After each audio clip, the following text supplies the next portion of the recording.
Et salut tout le monde, aujourd'hui on va voir comment j'ai fabriqué ça, un nouveau boîtier de contrôle pour bobine Tesla que j'ai entièrement designé. Go! Donc ce boîtier va être fait à partir d'une boîte en métal, et sur Adobe Illustrator j'ai déjà dessiné la façade du boîtier avec l'emplacement de tous les composants.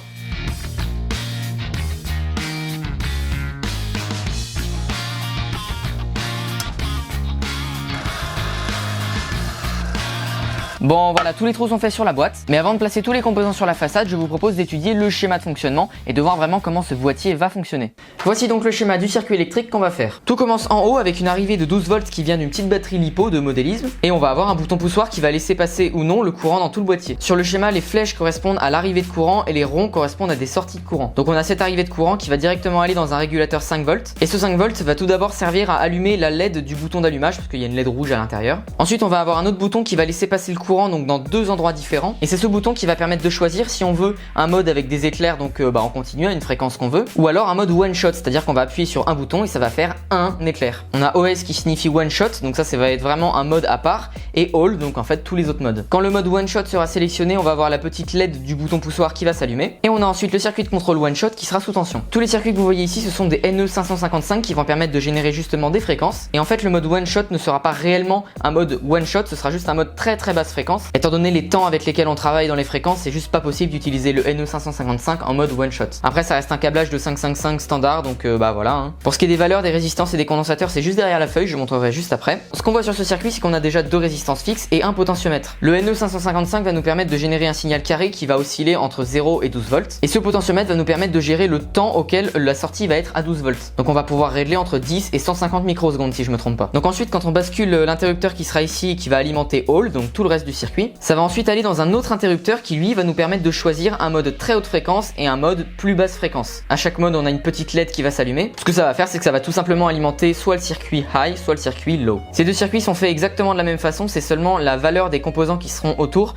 qui va changer. Pour chaque mode on va avoir deux potentiomètres, un qui va gérer la fréquence des éclairs et l'autre qui va gérer la longueur, donc la puissance des éclairs. Et concrètement sur ce circuit, le potentiomètre qui est ici va gérer le temps pendant lequel ça va rester allumé, et le potentiomètre qui est en dessous va nous permettre de choisir la fréquence de fonctionnement du système, donc en fait le nombre de fois que ça va rester allumé par seconde. Et c'est exactement la même chose pour le circuit d'en dessous. On a ici un quatrième circuit qui va être le mode burst. Quand ce mode burst sera désactivé, on va pouvoir choisir entre les deux circuits ici, et on va avoir des éclairs en fait en continu. Mais quand le mode burst sera activé, on va pouvoir faire des temps on et des temps off, ce qui va faire en fait un peu comme clignoter les éclairs. Et on va avoir ici un double potentiomètre, en fait vous en tournez qu'un seul mais c'est comme si vous en tourniez deux, et ça va gérer la fréquence de clignotement. Et vous verrez que c'est super cool comme mode, ça donne vraiment un aspect de puissance en plus, enfin c'est vachement cool. Bref, sur ces circuits intégrés, quand la quatrième broche est reliée à l'alimentation, la sortie est constante, mais quand cette quatrième broche est reliée à la masse, donc au moins, la sortie est éteinte. Vous voyez que j'ai des toutes petites résistances ici de 10 kΩ qui vont permettre de ramener vraiment cette broche à la masse, mais dès qu'on va envoyer du plus là-dedans, la sortie va être allumée. Ici on a un interrupteur qui va nous permettre d'activer ou de désactiver le mode burst. Le commun de cet interrupteur va être directement relié à la borne 4 des modes haute et basse fréquence, et ces deux autres bornes de l'interrupteur vont être reliées à la sortie du circuit qui génère le mode burst, et également au hall qui est l'alimentation qu'on trouve juste ici. Cet interrupteur est bipolaire, c'est-à-dire que quand vous appuyez dessus, en fait vous appuyez sur deux interrupteurs à la fois, et l'autre va simplement allumer une LED.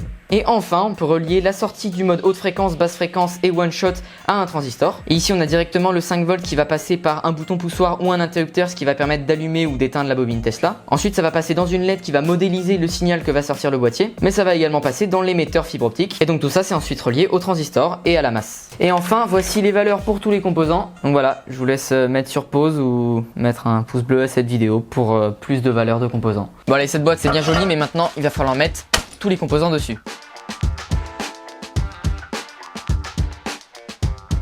Bon, tous les composants sont mis sur la façade du boîtier. Bon, évidemment, il faut que ma petite part de couillon se manifeste, donc ici j'ai fait un trou pas du tout au bon endroit. Et maintenant, ça va être la partie la plus longue, la plus fastidieuse, faire tous les circuits de contrôle pour chaque partie du boîtier. Le composant à la base de tout dans ce boîtier, ça va être le NE555. C'est lui qui va nous permettre de générer les fréquences que l'on veut en fonction des composants qu'on va lui brancher.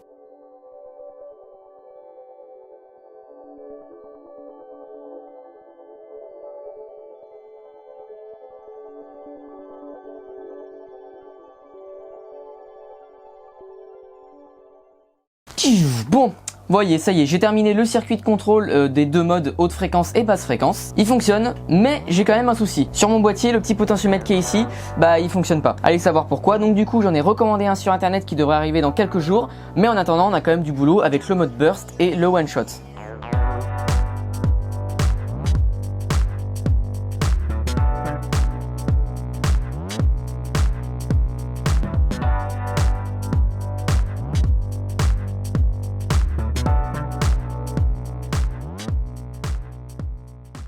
Bon, alors maintenant qu'on a fini les 4 circuits qui vont permettre de générer les 4 types de signaux différents, on va faire le circuit d'alimentation qui va servir à alimenter ces circuits et également les LED qui seront sur le boîtier.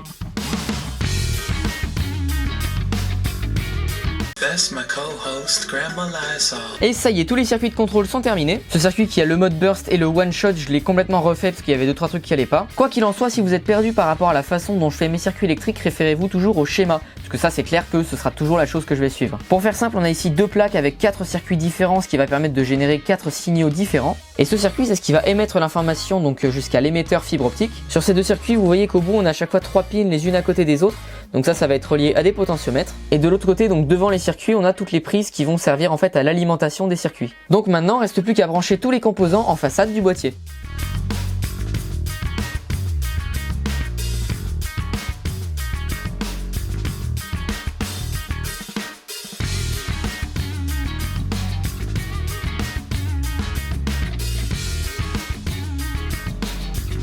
Et ça y est, j'ai enfin fini de brancher tous les composants à des câbles à l'intérieur de la boîte. Mais pour simplifier le branchement, ce que j'ai fait, c'est qu'au bout de chaque câble, j'ai mis des petites prises, des petits connecteurs du pont. Et donc comme ça, après ces câbles, on pourra directement venir les brancher sur les petites prises qui sont sur les cartes. Allez, dernière ligne droite, maintenant ce qui reste à faire, c'est fixer toutes les cartes au couvercle de la boîte. Et on va faire ça avec des petites entretoises en nylon.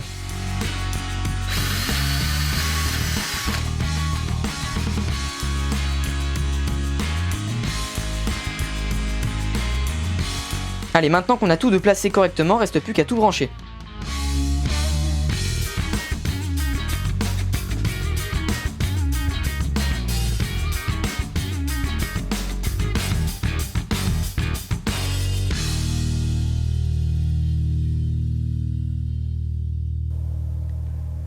Ah ça y est, c'est enfin terminé. Bon alors en fait entre le dernier plan et maintenant il s'est passé genre 2 jours. J'ai pas mal modifié les circuits par rapport à ce que j'ai fait juste avant, mais quoi qu'il en soit, le schéma que vous avez vu en début de vidéo, c'est le schéma final du circuit. Donc maintenant ce qui reste à faire, c'est connecter une batterie, fermer la boîte et puis tester avec la bobine Tesla.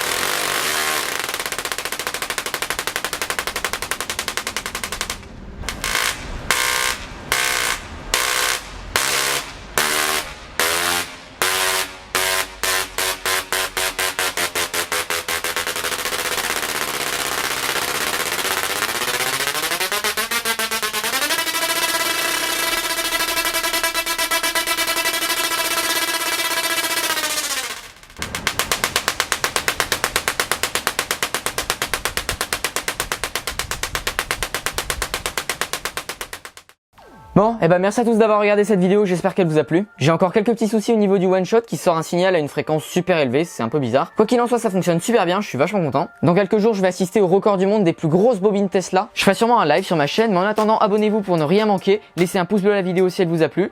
Puis moi, je vous dis à la prochaine pour d'autres projets de dingue comme ça. Salut!